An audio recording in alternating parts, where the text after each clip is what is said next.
Hello, everybody, and welcome back to another little tutorial on Fallen. I am your friendly neighborhood JF Quick, and thanks for watching. Remember to like and subscribe. I'm gonna try to remember to say that more often, but it helps the channel and it makes it seem like all this work I'm putting in is worth it. But it's been a while, but let's get right into it. So the nature of this video. I've made one of these in the past for an older version of the Fallen Master character sheet. For those that don't know, so there's a tabletop RPG called Cogent Roleplay. If you'd like to go ahead and learn about it, I'll link it in the comments, I guess, or not the comments, the description. And I would highly advise that you guys go check it out. It's a wonderful system. It's, in my opinion, I enjoy it more than D&D. Especially as a narrator, but even my players seem to enjoy it more for the combat.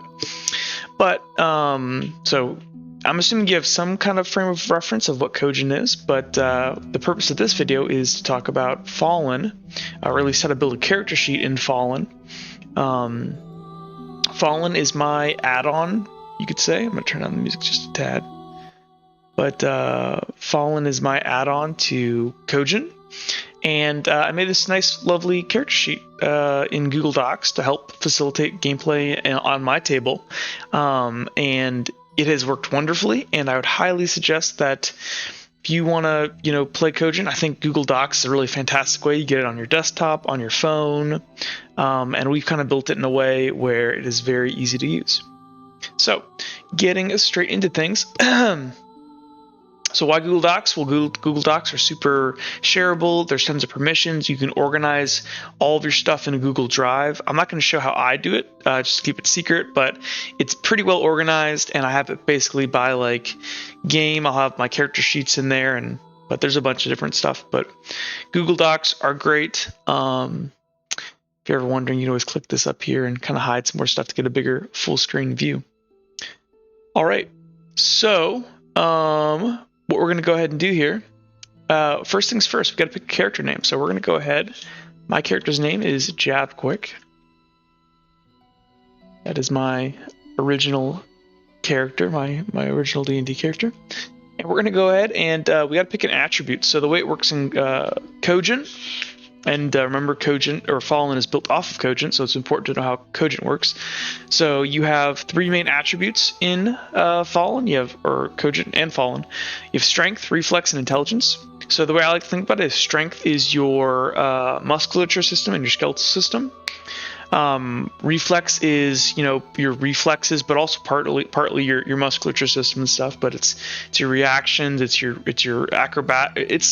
I think of it like dexterity plus your reflexes plus kind of your speed. And then you have intelligence, which is just, your raw brain power. And, but yeah, so we're going to go ahead and pick a core attribute. So the way we ended up doing it here is you just go ahead and copy one of these little squares here. You just hit Control-C, or you could right click on it and hit copy. And we're going to go ahead, make sure you grab the attribute and vocation one here. This is 10-point font over here. You want to use 11-point font. So we have 11-point font. We could choose Strength. I'm going to choose Reflex. Now, it's important to understand that in Cogent, when you pick either Strength, Reflex, or Intelligence, any skill, these are core skills beneath Strength, Reflex, Intelligence, anyone below that will go ahead and actually gain a +1 dice. So, and you'll see that in a minute here, but basically for every point I have in the governing attribute, which in this case would be Reflex, each of these skills beneath it, these core skills, Perception, Acrobatics, Ride/Pilot, Sleight of Hand, and Stealth, they would all gain an additional D6, so they roll better, basically. And as just kind of a quick overview, Strength, you know what Strength is in real life, so you can kind of understand what that means. It should be noted that in Cogent, so whenever you're actually going ahead and picking these, it's kind of like a frame of reference. So a 0 in any of those skills kind of represents, I guess you'd call an average person, and then a 1 in any of those would count as somebody that is very, very good at it, but they're not world class just yet. So, a 1 in Strength would be a professional soldier or a career rock climber. A 1 in Reflex would be, a circus acrobat or an accomplished thief. or a 1 in intelligence would be a university science professor or a career politician. And then 2 truly represents, in our world at least, the peak of what a human is capable of. So, in strength, that would be an Olympic weightlifter or a world championship fighter, gold medalist gymnast or master martial artist. And then intelligence, it would be award-winning particle physicist or Sherlock Holmes level detective. So hopefully that kind of gives you a frame of reference. And so we went ahead and chose reflex. Real quick, one thing, kind of the advantages. Strength in combat is going to make you a little bit more durable. It's going to let you reduce victory levels of your opponent. So strength is kind of like in D&D terms, it's a combination between strength and constitution, because kind of doesn't make sense that you're a tiny little gnome, you have an insane constitution, but like you can take a ton of physical punishment, but you're not strong. It's not as much how it works in the real world, but it's better in Cogent. So strength is constitution and strength from D&D. So it's basically, this gives you a little bit more physical durability. This gives you turn order advantage, reflex does, so you kind of are able to it's different in Cogent, but you're basically able to react faster and see what your opponents are going to do before you take your turn. And then intelligence is, the cool thing about intelligence is that you actually gain, for every point in intelligence you take, during if you gain it or you take it during character customization, you get to get 3 extra skill points to spend however you want. I should note that in Fallen, because we actually go a little bit more in depth with different damage types, which if you're curious about the other damage types, I made a copy of this. You could always, once you have this sheet here, you can scroll down to the bottom and navigate to the Fallen rulebook. I'll let that open in the background there, but you can look at all the damage types over there. And I should note that intelligence now acts as kind of the strength. Strength can resist physical attacks, so anything in the physical world, fire, knives, lightning bolts, that's your resistance over here. If it's spiritual or mental or rather psychic damage, then intelligence acts that way for that damage source. So cool. So we chose reflex. A little bit long-winded, but I wanted to make sure I got it right. Okay, so then we're going to go ahead and pick some skills. So if you wanted to, if you were trying to run a game for yourself, you'd run over here, you'd navigate towards over towards chapter 4, campaign progression, and they have a nice little handy thing here to kind of break down the different tiers of play. So there's initiate, adept, and veteran, and they basically just determine like what level is your party, kind of is the way I think about it, or like how badass are they? Are they just like newbies, or are they kind of good at like fighting, or are they really good and they're like kind of gods amongst men? That's kind of a question where you kind of answered over here. So we're going to start an initiate tier, and you can see over here we get maximum core skill points. So this is important in initiate tier play. We're not going to be able to take any of our core skills, which are these right here, these ones beneath these governing attributes. We can't take any of those above 2 right now, okay? And we also can't take any of our vocational skills, which are basically just skills down here, which we will get to in a second. So we can't take any of those past 2 at the moment. We get 1 starting attribute, which we already spent on reflex. We get 6 starting skills. And we also get 1 starting vocation and 1 disabling characteristic. So we're gonna work through this in order. Actually, we're gonna first. So we took our attribute point. The next thing I'm gonna go ahead and do is I'm actually gonna go ahead and choose my disabling characteristic.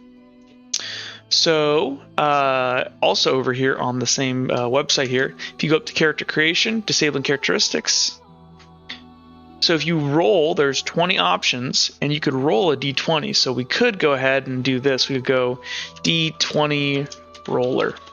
And you'd have to do this in front of your narrator, but you could just roll it and see what you get. And that could do it. So if I want to roll here, 17, I could take imperceptive, so minus 3d to all environmental perception rolls, and this would be a character flaw that your character has. The character flaw is not something you have to have permanently, but it's something you can like work through and stuff. But you basically give by taking one of these flaws or rather, by rolling on this table and picking up one of these flaws, you gain 2 extra skill points to spend. So my character would be really bad at perception checks if I accepted this, and I would gain 2 skill points to spend elsewhere. So maybe I'm a very imperceptive barbarian, and maybe I don't really care about perception because I really want to focus on just like being a big, strong guy.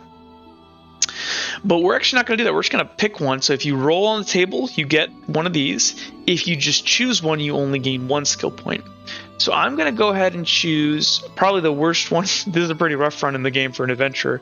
Missing a bodily extremity or limb. So I'm actually going to take this as my disabling. We're just going to go over here. And I'm going to go ahead down here in disablings. And I'm just going to paste this in, missing bodily extremity, and I'm going to say Javquick is missing, I believe, his right arm. Missing, or right arm below elbow. Cool. So we picked up a disabling, we chose that. So now, in terms of the total skill points we have to spend, so before we had 6 skill points to spend, now we have actually 7 because we took a disabling characteristic. All right, so we're gonna spend skill points here in a second. Real quick before that, I want to go ahead and add in some character art because I want to show you guys what's really cool about that. So if for those of you who actually play or watch the Fallen series on YouTube, check us out. This Kilroy, obviously Kilroy the Fool, but unfortunately he's dead. But I have character art for Jav here. I'm gonna go ahead and paste this in. So the nice thing is you should be able to, like on any image on the web or whatever, just right click and hit copy and then come over here and then just hit Control V and you can paste it. So I'm gonna go ahead and copy this from for Jav here. So I can paste this in here. Bam, there's Jav. Oh, it's my left arm, isn't it? It's my left arm that I'm missing in that picture. Okay. In a minute since I've been shaft, but so I can copy this over here and paste this. Bam. There's our guy. You can kind of see what I look like here. It's my rogue from D&D, but okay, so we got our arm. Sweet. Cool. So that's how you add in character art. And what's really nice about that is that you could add in character art, you can add in like weapons and stuff if you want. I would suggest you not do that when you're adding in weapons. I would suggest you make your own unique weapon template, which I will show later, maybe in a different video, but that is a thing in Cogent, and I will, or Fallen rather. So anyways, so we added character art. Let's go ahead and spend these core skills. So here I am over here. So I think what I'm going to do, I got 7 to spend. I'm going to go ahead and copy this little X right there. I'm actually going to zoom in just a tad so you guys can see maybe a little bit better on the video. Maybe just a tad more. Hopefully that's very easy to see. So what I'm going to do, I'm going to spend mine on what? Well, Jav's pretty stealthy. So I'm going to go ahead and spend 2 on stealth. 1, 2. So I spent 2. I'm also going to go ahead and pick up, we're going to pick up probably a 1 in perception. That's 3 points spend. I'm also going to grab 1 in willpower probably. Okay, so that's 3. I have 3 more to spend. And then I'm also gonna grab, let's grab swim because I know how to swim. It should be noted in Fallen, or in Cogent rather, you don't have at least 1 in swim and you fail a swim check, you begin to drown because your character literally doesn't know how to swim. So anyways, I think I just spent another 1, so I have 2 left. And then why don't we spend 1 in acrobatics because that's good for dodging, which is another difference from Cogent. You can actually use your acrobatics to dodge ranged projectiles in Fallen, so it's good to know. So we only have 1 left to spend. And then why don't I pick up 1 in, we could do communication, because Jav is quite the talker. We could also do general knowledge because Jav's quite knowledgeable. We'll go with general knowledge. All right, so we just spent all of our skill points here. So we spent all 7. So I can go ahead and that was just for me to have that there to show you guys. So now we can actually calculate up these numbers. It's really simple. Each of these skills starts with base 3 dice. So if I have nothing in the governing attribute and I have nothing in the skill, then it has 3. Athletics has 3. Climb has 3. Ooh, I wish I would have taken one to climb now. Too bad. 3 here. Oh, not 3 here. So we actually have nothing in strength, but we do have 1 in swim. So we have 4 in swim, and we have 3 in lift. Cool. Reflex. So we have 1 in our reflex here. So that's 1 plus the 1 in perception plus the 3 from just it being base. So 3 base plus 1 from the skill point plus 1 from the governing attribute. That would be 5. This would also be 5. This would be 4. This would be 4. And this would be 6. And hopefully that makes sense.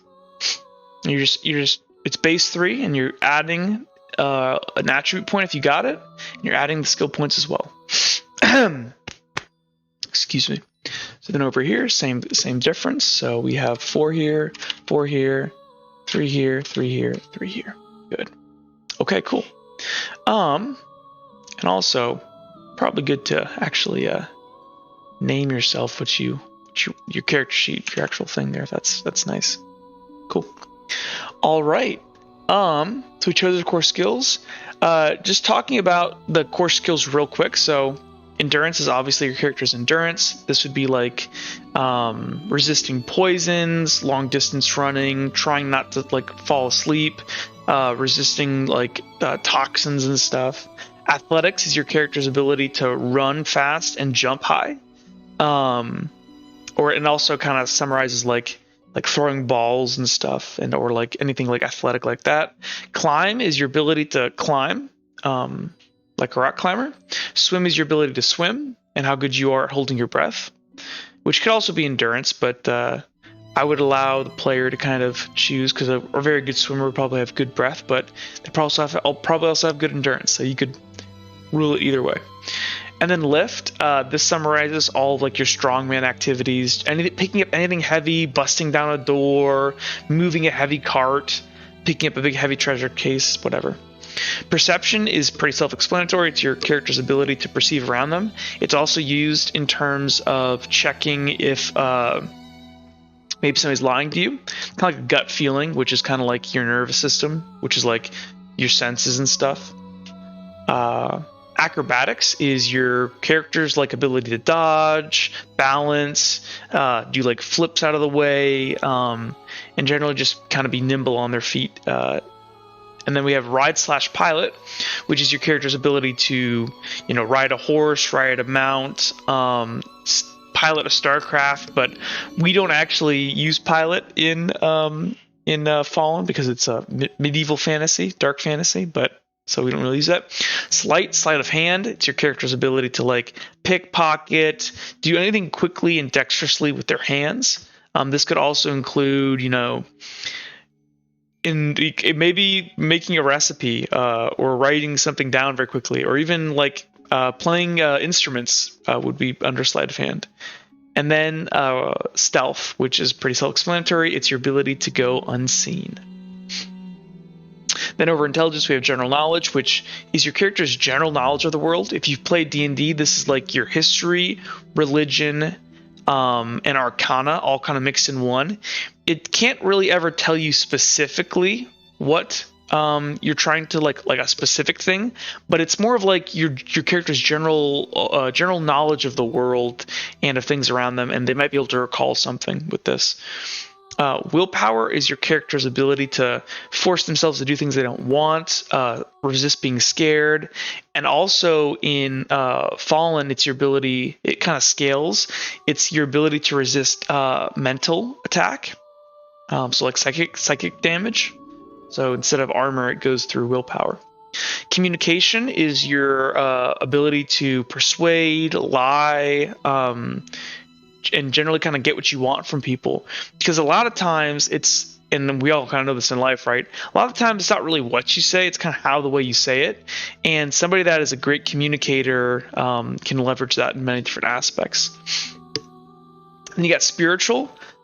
Spiritual is your characters, because we're in a medieval fantasy setting, and there's, you know, spirits and ghosts and stuff. Spiritual is your character's kind of connection with the other side, maybe.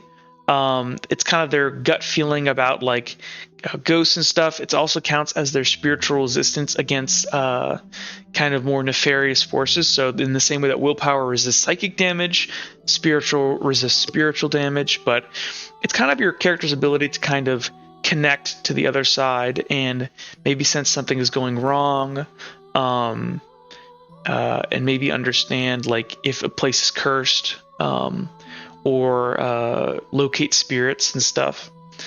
And then we have survival. So survival is your character's ability to survive in any environment. This could be out in the wilderness. This could also be in a city setting. So it kind of depends on what you want to pretend survival or make survival to be for your character. But in the city streets, you know, street smarts, that would be survival. Okay, cool. So now we got past that, we get to choose a vocation. So if we go back over here, so we went ahead, we spent our starting attribute, we spent our skill points, we chose our disabling. We also get to choose a starting vocation. And so over here, I'm going to choose a vocation here. I guess I'm going to go ahead and choose rogue. Ooh, gotta capitalize, don't I? So I got a rogue there. And what's kind of cool, so this is an important thing to kind of understand. So what a vocation is, a vocation is like your class from D&D, or it's your job. Your vocation could be literally anything, except for like being like God or like all like the creator of the universe, but you can't have that vocation. But you could be like a baker, a knight, a bard, a cleric. Whatever fits within your setting. If you talk with your narrator, you can probably be that. And so in our example here, Jaff is a rogue boy, and this little box right here, these little curly brackets, in here you got to choose what your governing attribute for that vocation is. And because I'm a rogue, my governing attribute would definitely be reflex. If I were a barbarian, then maybe it would be strength, and maybe if I was a wizard, it would be intelligence. But we're a rogue, so we get that. We're going to go ahead and choose that same 10-point font up here. So we're going to go ahead and copy this and go ahead and use our 1 vocation point to unlock that. And so you calculate this like the same way you calculate any of these core skills. So it's going to be base 3 plus 1 for the skill point, or the skill point we have in the vocation, plus 1 because the governing attribute, which is reflex, has a 1 in it. Cool. And then what you get is these down below. So what these are your vocational skills, and this is where Cogent's really cool. You can make anything you want that's under your vocation a skill check. So if you were a baker, you could have baking as a skill check. Or if you were maybe you're doing a cyberpunk setting and you had hacker as your vocation, hacking could be one of your skills, and it could be specific to that setting. So it's really, really cool.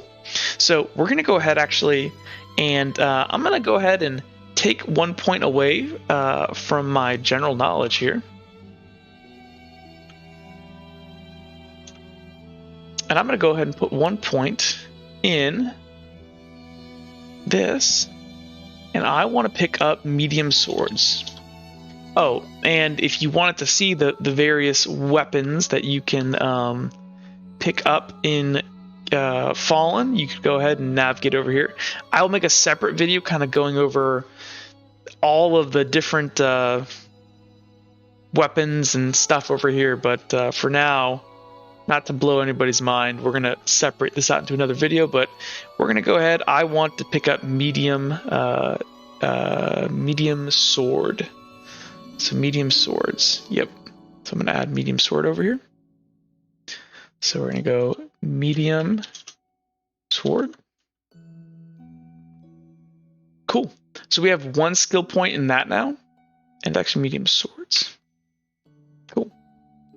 Awesome. So then what we do to calculate this, again, we go base 3, +1 from the skill point, and +1 from reflex. So since medium sword is a combat skill, and this only applies to combat skills, so really there's like 3 types of skills. There's core skills, which are these up here. There's vocational skills, which are these down here.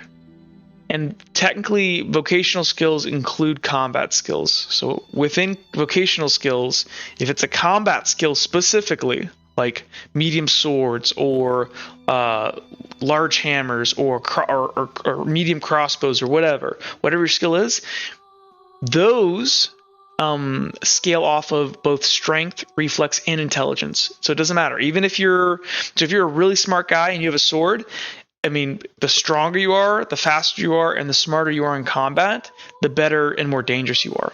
So we go ahead and we gain that reflex. So it was base 3, +1 for the skill, +1 for reflex, so we're at 5. Cool.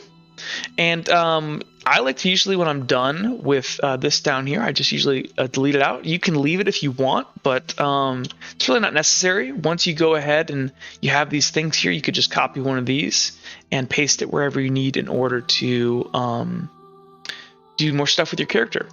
Okay, what's next here on the list? Oh yeah, so that's cool. So the next thing, so we kind of covered this section up here. Cool.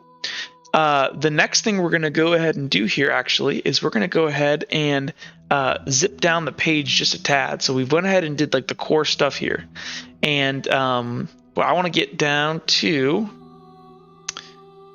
the race and stuff here. So we kind of skipped that part, but this is how you could build it. But this would be like base Kojin.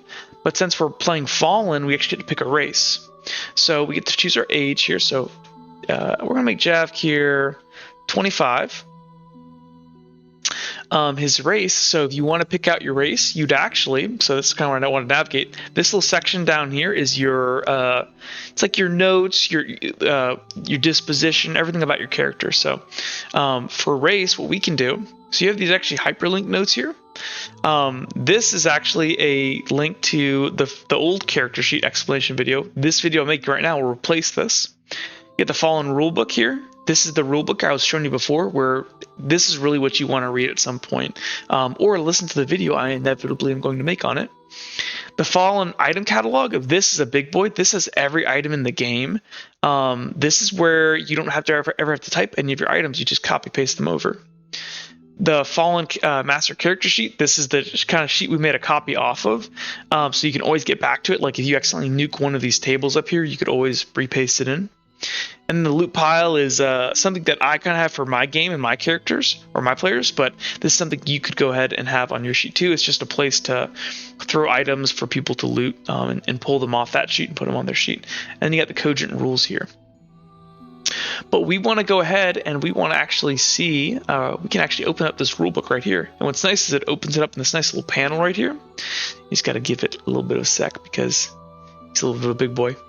And what we wanted to learn about was the different races. So you can see how you can kind of navigate here. We want to go to Races of Terra.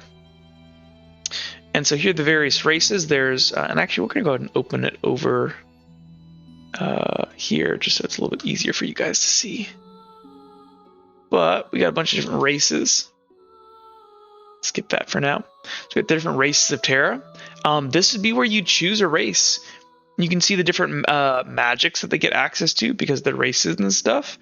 I'm actually going to save that kind of a separate-ish video, breaking down all the other races as I go through the Fallen rulebook over here. But we're going to pick the most boring race, the humans, the crossbreeds, as they're called in Fallen, because humans don't technically exist, but it's the closest thing. So our default language we get is Bablish. And Bablish is, there's a brief explanation here if you wanted to read about it, but it's like the common of my world. We get a short-ass lifespan, and we have no genetic magic because we are a crossbreed, which is basically someone who's had their bloodline diluted, because in Fallen, really brief lore, but basically everyone are descendants from these monstrous ancestors that bowed to these brights or these gods that descended to this planet. And so but our ancestors, they crossed their monstrous lines too many times, and we have no genetic magic. So unfortunately we are a crossbreed, but it is what it is. So for our race here, we can put in crossbreed. If it'll let me paste. If it'll let me paste. Not letting me paste. Why is it not letting me paste without formatting? There we go. I don't want it to be bold there. I want it to just be... there we go. Height, we're going to go ahead and be 6'2". This isn't the definition of a self-insert. And body type, we're going to say jacked. Ooh, jackaled. More like jacked. Cool. Awesome. And then we get to go ahead and pick our disposition. I actually already have some pre-made here because I've made this video before, so I'm just going to go ahead and snag these over here and paste them in. But you could say like funny, and you could make maybe a comment, like maybe something they'd say like what color is the sky? And like, I don't know, like make something funny, but I'm not making something funny because paste this in because we're actually sarcastic. So I usually like to, say the disposition and give a little bit of a something maybe they'd say that kind of exemplifies that. So sarcasm, just because I don't care doesn't mean I don't understand. Lucky, never tell me the odds. Moral compass, sense of shame is not a bad moral compass. And then you can also just listen here. So natural leader, proud, brave, resourceful, and tenacious. Okay. Next, we want to add these guys down here. I actually already have these already built for the disablings as well. These can be whatever you want. I like to include things that my character, like, not just like the physical like things that are wrong with them, and maybe those ones you take dice penalty for, but just everything in general, like what's wrong with them as a character. So you can just paste this in. So disablings, I'm terrible of a guilty crime. I can hope to redeem myself. So this could maybe be like a shame. Hard on self. So you could do this basically however you want down here. This part is really between you and your narrator. It's whatever you want. So hard on self, and bloodlust, and then missing bodily extremity. So we added those now. So now our character is looking a little bit more well-defined. So then over here, we also have beliefs and morality. So this again is between you and your narrator. I really like my players to do these, and so I already have pre-made ones here. So just as examples, so beliefs and morality. So he believes in redemption, creativity. He believes there is good and evil, and he doesn't hurt children or the weak. Okay. And then, so you'll notice here that this is starting to go over to the next page. So you can just hit tab a couple times, or better yet, you can hit Control and Enter, and it'll bop it over to the next page. So, so for goals and aspirations, I actually already have a list. So I can just paste these in, and you can see all of these cool things from my old D&D character sheet about his character. And then at the bottom here, you can paste your history. So you could paste all of your history down here, everything you want. So you could say, Jav was or used to be an assassin, or whatever you want. You can type it all down there. You can also throw like memes and stuff down here. I always like to throw this on I used to have this on all the sheets, but then I got rid of it. Deep in the land of fallen, in the fires of Mount Narrative, dark narrator Jeff Wood. You can read that if you want, but I used to have that on all the character sheets, but then I got rid of it. Cool. This video is running a little long, so we're going to keep going here. With that out of the way, the next thing probably to go ahead and do is scroll back up here to the top. Let's get a weapon maybe. So I should note, if you went ahead and you chose to be one of the races that actually has Ichor, this is where you'd gain Ichor. So everyone starts with, you'd have Rogue, and then you'd actually get a free vocation for just being that race with that genetic magic. So you would go ahead and, you'd gain a free thing in Felkin, which is all of the race technically. But since we're a crossbreed and we have no magic, we don't get that. But you hypothetically here, you would go ahead, you would grab a skill point here, put it in, go ahead. Felkin scales off of strength, reflex, and intelligence. It's like a unique vocation because it's kind of a racial. So we'd go 5 here. We could choose, like if we had chosen maybe, I don't know, Dampire, we'd have access to Minecraft. And we could go ahead and spend skill points in that and then do all that over here. And then we would also, for every point you have in Felkin, you gain 3 Ichor, or a cap increase. So then you could tick these off here. And then if you gain another one, you gain another 3. And you change this over here to 6. But we are not that, so we're going to go ahead and just do away with that. All good. You'll also start with no destiny points. Maybe it's worth briefly describing what a destiny point is.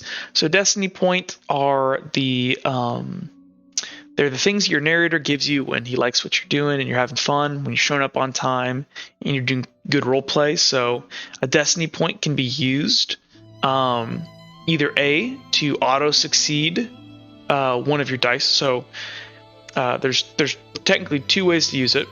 So in Cogent, the way all this works, and maybe I should have explained this a little sooner, but that's fine.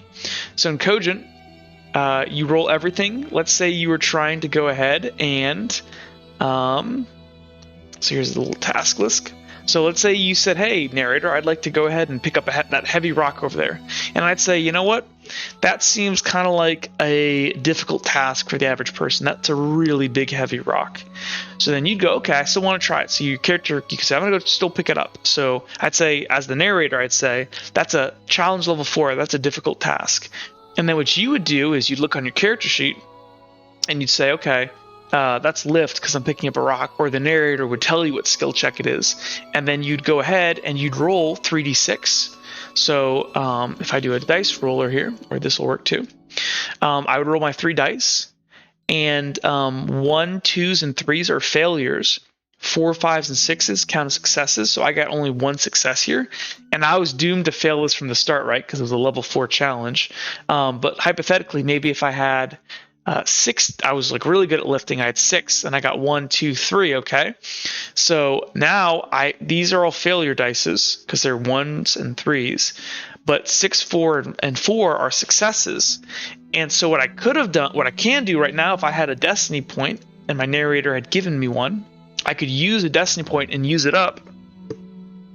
And over here, I could say, okay, I need to get a level 4 on this challenge to succeed. I already have 3 wins. I have 1, 2, 3 wins. I can just burn a destiny point over my character sheet and say, yeah, narrator, I'd like to burn a destiny point and give myself another win just for free. Or it's not for free because you're spending a destiny point. And I'd go, hey, yeah, you get your 4. You lift up that rock. I could have also, before I rolled any of these dices, if I had still had that destiny point and I had said, okay, narrator, I'd like to preemptively declare a destiny roll. And what that does is whatever dice you roll, so whatever your dice pool is, when you roll that, any 3s that pop up in that dice pool, so like these 2 right here, those would count as wins. So instead of each dice having a 50-50 chance, because it's a d6, right, and half of them are good, half of them are bad, now you have something like what, a 66% chance on each dice, right? So it dramatically weighs it in your favor. So over here you can see that if I had preemptively declared, I would have 5 wins. But 4 wins with the declaration after the roll worked as well. And that's basically how everything works in the game. You're just rolling dice pools against each other. Cool. Okay.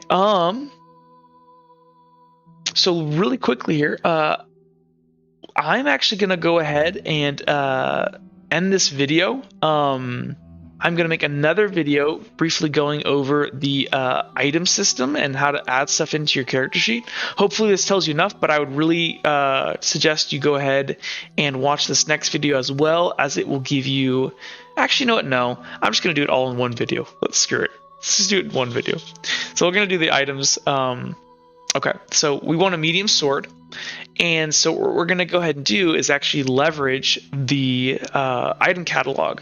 So the item catalog is really sweet. If you scroll down here and you find the Fallen item catalog, I'm going to go ahead and open that up. And give it a second. It's a big boy.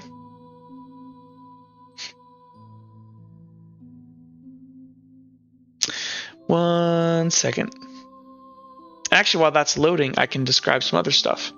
So you get your Ichor. We already talked about that. You get your Destiny points. You have this effects table right here.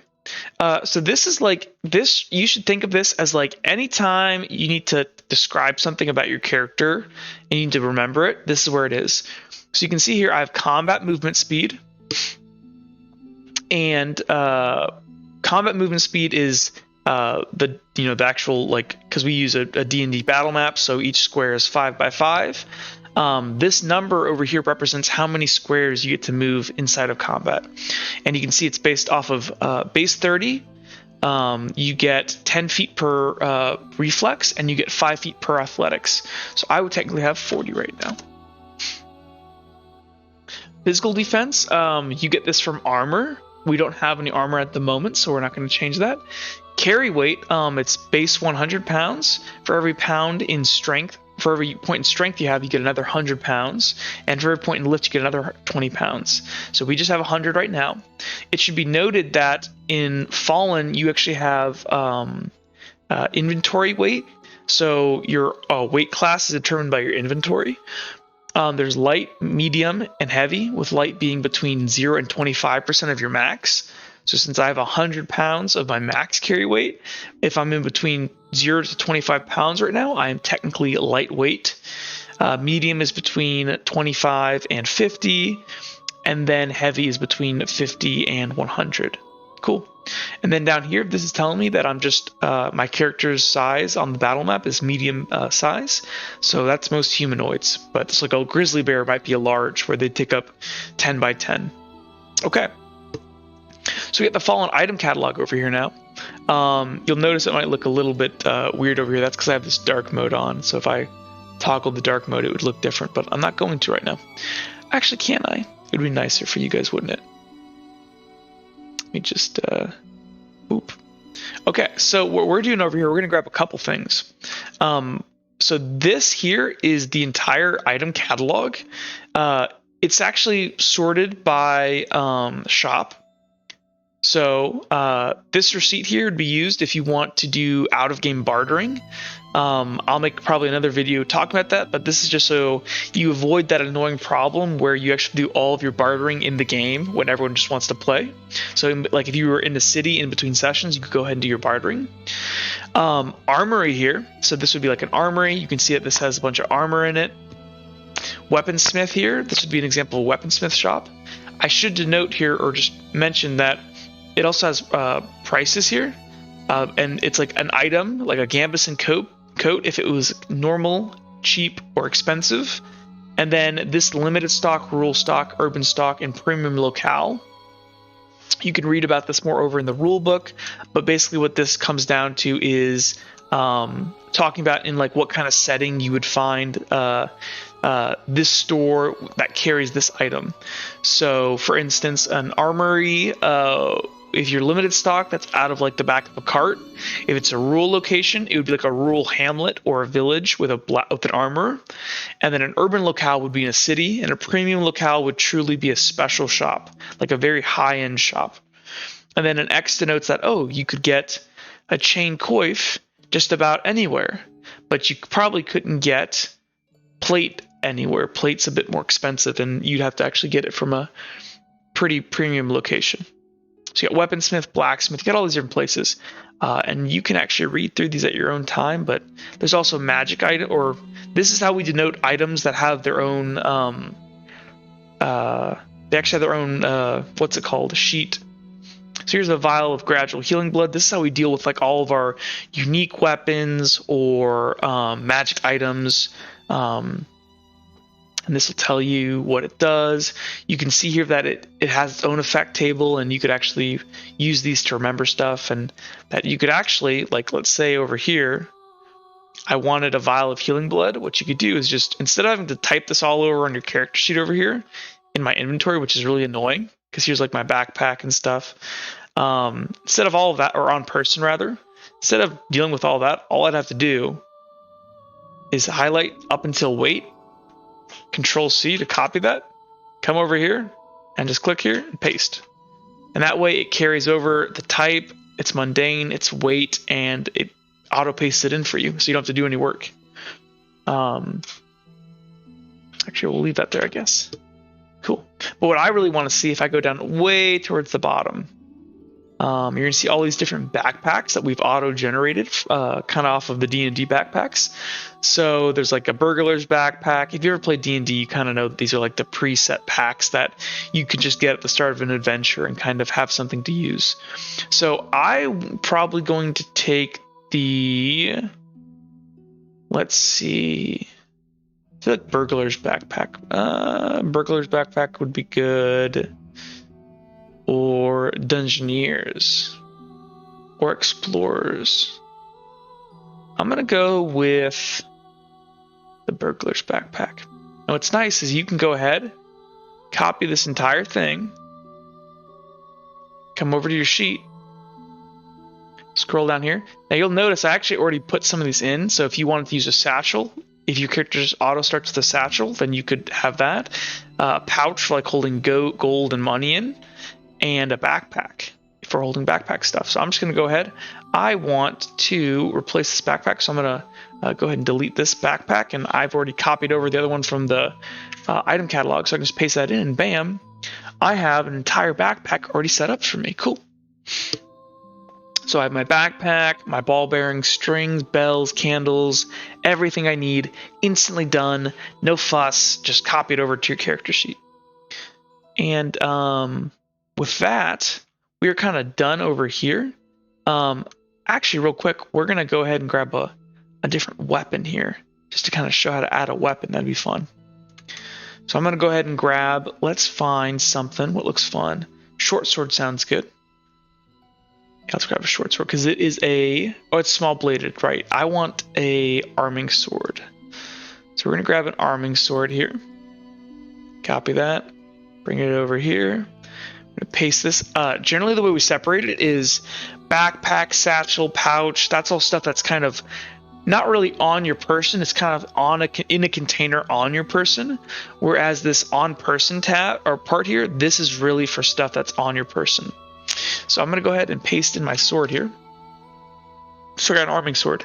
And if I ever wanted to add more like lines, so I could add more stuff here, I would just right click and hit insert row below, and it makes a new row. And then if I actually hit Control Y, I can create a bunch of these. And what I like to do is just copy this and then hit Control V as I highlight these other empty cells and paste those there if I wanted to denote what I have equipped. So I'm going to equip this arming sword. And what's really, really cool is that, so we have an arming sword equipped now. What's excellent about the system is that, so we have the arming sword. Up here is where I actually calculate my combat rules. You really want to have these done before combat. It makes life so much easier. So what we could do is manually do this by hand, but that's really hard and complicated. It takes a lot of time because I'd have to figure out what my items, actually, yeah, like how would I figure out what my item, like my sword gives me some kind of combat dice, I'm assuming. How do I determine that? How do I get slash and pierce? I could just copy all this over. What you instead should do is go back over to the rule book. You can navigate towards the top here. And really what you're looking for here is the weapons. So we have a medium weapon. We have a medium sword. We can go to medium sword here. Here's medium swords. Now wait a second here. It looks like these... this table here is very similar to the table that's over my sheet. I wonder if I can just copy paste this over. You can. And And what that does for you is it automatically adds in medium sword, and we could actually go ahead and change this to arming sword if we wanted to, right? So we could go ahead and say arming sword. And it should be noted that all the things that are over on that sheet over there in here, these are all generalized to like the actual weapon class type.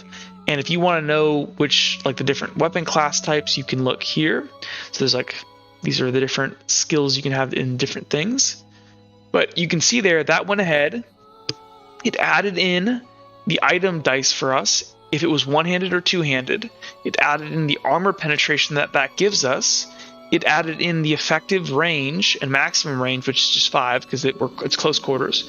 And it entered in slash and pierce for us. So easy peasy.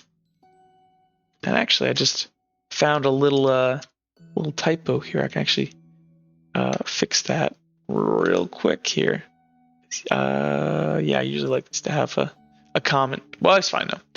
So anyways, you just paste it over here and bam, you're ready to go. Cool, so slash and pierce. And then what we can do is really easy to do some math here. So all we have to do is fill out the rest of the table, but it filled in this for us, it filled in these for us, it filled in these for us, it filled in this for us, and it filled in this for us, and we just had to copy paste it. All right, so for attribute, this is your strength, reflex, and intelligence. So I'm going to go put 1 in for both of these because they are both reflecting this one over here. My skill in medium swords is indeed 1, so I get a point over here from that. So 1 and 1. You can see the item gives me 1 if I'm one-handing it, but if I'm two-handing it, I actually get an additional d6. Nice. And then other, this would be places for like your ammunition type. If maybe you wanted to factor in other combat modifiers like charge, which we'll have to get to in a separate video. This is where you would, add in here. But since we don't, we're just gonna leave them blank for now. Armor penetration. This is how well it does against armor. And then we have effective range already done. So we can now actually just calculate our dice roll here. So we have base 3, 1 from our reflex, 1 from our skill, and 1 from our item. So we have 6. And then we can see that since this gains, it's 2d6 here. If we two-hand it, this is 7d6. Cool, easy peasy. Yeah. And what else is there to do? I guess I should probably, so we went ahead and added a melee weapon. We should probably go ahead and get a ranged weapon as well. So we go back over to the item catalog. Let's secure ourselves. So it wouldn't be at the weaponsmith, or it might be. But and also, really easy, hit Control F. Let's find a crossbow. So there's a light crossbow down here. I will take a light crossbow here. It's the weapon I want. Copy this over. Bam, light crossbow. And then, so we added our light crossbow here into our inventory. We also are going to want it over here in our combat rules. So we can go back over to the Fallen Rulebook. And honestly, you can just hit Control F and just search for light crossbow. And then just look around and bam, there it is. And we're going to go ahead, we can just grab all of these right here if we want to. And this denotes all of the different, so you have light crossbow and then wooden tipped arrows, broadhead arrows, barbed broadhead arrows, bodkin arrows. We're just going to go ahead and right now and just grab the broadhead. Bam. So we can go over here and just paste that on in. And then very simply, what's nice is that once you kind of have these attributes done for the one up here, you can usually just go ahead and copy paste it and paste it all the way down for all your stuff. Item here, it already does it for us. Skill, we have 0 skill. We have no skill in a light crossbow. So we're going to go 0 there. And then extended here. Didn't format the best, but that's okay. So what this extended means here, and what happens if this ever doesn't like the way you like it to look, you can just kind of scooch this out and adjust this table so it looks nice. So this is saying, this is actually an interesting thing here, and this is why I kind of want to show this. So because it's a ranged weapon, right, you have effective / max range. So 320 here is the maximum range. extended here is the actually effective range. And the way you calculate the effective range for an item that you're using, what you would do is you say, okay, over here, this is extended effective range. Let's go ahead and find effective range. So we go effective range. Where does effective range pop up? The seed effective range. Boom. Effective range and max range. Cool. So this is on page 29. And you can see that depending on the amount of dice you roll, you get different distances. So we were extended. So for every dice we roll, we get 10 feet to our effective range. So that's what extended means. So then we could go back over here and go, okay, extended. Okay, so let's calculate this first, right? So base 3 plus 1 from attribute, that's 4, plus 0 from the skill, that's still 4, plus 2 from our item. Okay, so that's up to 6 now, and plus 1 from other. The other we're getting here is actually from the broadhead. So broadheads, if you go over to, let's back up just a bit, but broadheads indeed give you, scroll down to ammo types here. Where are my ammo types? You could probably just, here they are. Broadheads indeed give you a 1d6 or 1d6 extra and armor penetration. So that's why that's popping up over there in other. That's where you kind of, you could also put it in item, but I like to put it in other, just kind of keep the two separate. So that means in total with our crossbow here, we have 7, okay? And our extended range here, because we get 10 feet, right? If we remember back over here that on page, what was it, 29, that extended, for every 10 feet we get, for every dice we get 10 feet to our effective range for this weapon. We go ahead and we would say, well, we roll 7 dice, so we get 70 feet. So then we have, and that'll look probably very familiar to people that play D&D like that, right? So you have, the first number is your effective range, and the last number is your maximum range. And the difference is your effective range is what you can reliably hit, and then anything past that effective range, you begin to start taking dice penalties. And if you actually want to note those, like, you can actually read the rule if you want, so you can type in effective range, and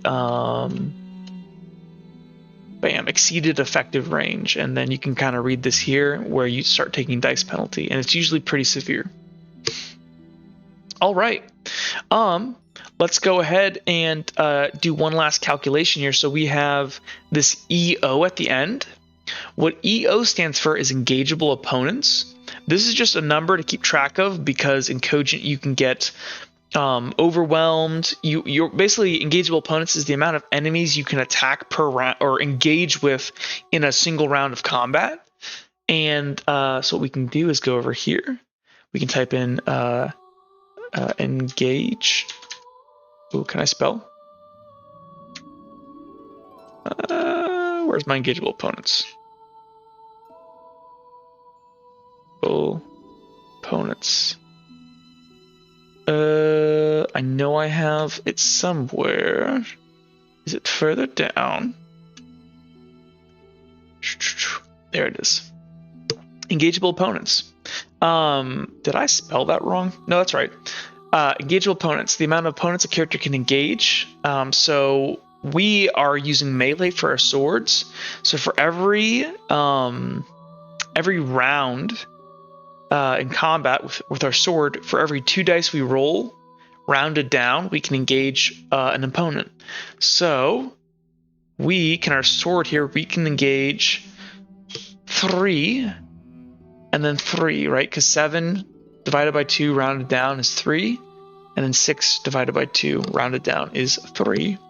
And then for our light crossbow, okay, our light crossbow is not a melee weapon. And so this is where you actually have to go, we gotta go find our light crossbow again, so really easy, light cross, oh gosh, can't spell. Boom, page 31, nice. We can see here that its engageable opponents is ranged loading. So if we go ahead and navigate back up to our engageable opponents, ranged loading For every 6 we roll, we get to target 1 person.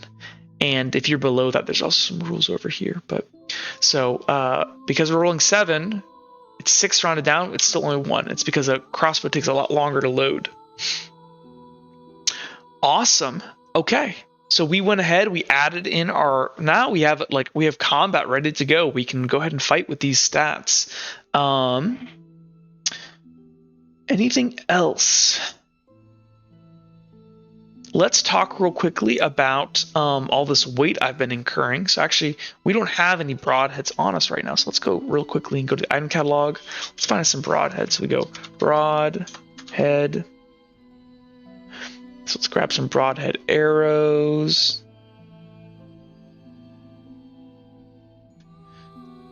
And throw those here, or bolts rather. Actually, I need broadhead bolts, right? Not arrows. Broadhead bolts, because it's a crossbow. Boop. Boop. And then we also would need technically a quiver or something, or a crossbow case. Yeah, here we go. To hold our arrows, or bolts. Keep saying the wrong thing. Okay. So now one thing we do have to do is actually go ahead and count for our weight. And I have a lot of extra stuff in this backpack that I really don't need. So I have 30.1 pounds in this backpack. And I have weight here. So we got to calculate this real quick. So 2 plus 5 is 7. Plus 1 is 8. So then we have 9.5. So we have 9.75 pounds over here. Okay. And then that means our total weight right now, right? It would be what? It would be 39 point. So our total weight. And usually what I like to do is go ahead and I keep my maximum carry weight, like all of my combined tables. So what's on my person, also what's in my backpack. I like to keep it all over here under carry weight. What's nice about it being in the backpack is right now I could just drop the backpack in combat or stash it somewhere or leave it on the cart, and I would still be very lightweight with only 9.75 pounds on me. So I'm going to go ahead over here and carry weight. Oh, I guess I should also have some clothes, because technically I don't have any clothes right now. Let's find us some. Oh, I'm in the wrong. I need the item catalog. Let's grab some clothes just so we're being fair. Traveler's kit. That looks good. Bam.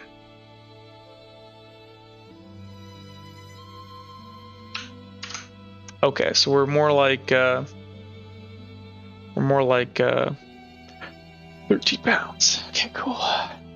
So then our total weight, right? It's 13 plus, that's what, 43.85. So we get right over here. So our total weight with all of our stuff, we have our backpack on us, is 43.85 pounds.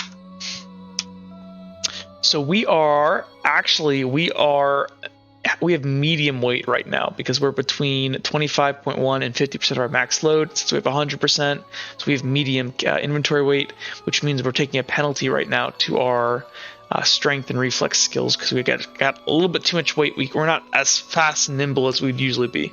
Imagine carrying a 45-pound plate on your back and trying to do some strenuous running and fighting. It'd be kind of hard if you weren't in shape, as apparently I am not. My character is not. Okay, cool. So yeah, that's how you calculate your weight. You could also go ahead and actually have your like total carry weight.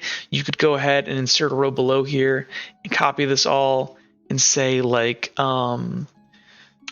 light carry weight or no pack carry weight, and then you could go ahead and just do this up here, and then you could have another toggle on here if you wanted to remember that, like, oh, I don't have all my carry weight on me right now. It's actually over in the cart, but it's whatever you want to do to keep that organized in your head.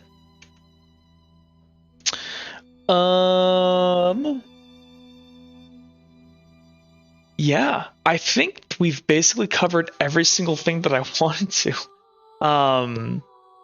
Yeah. Hopefully this has been pretty informative for you guys.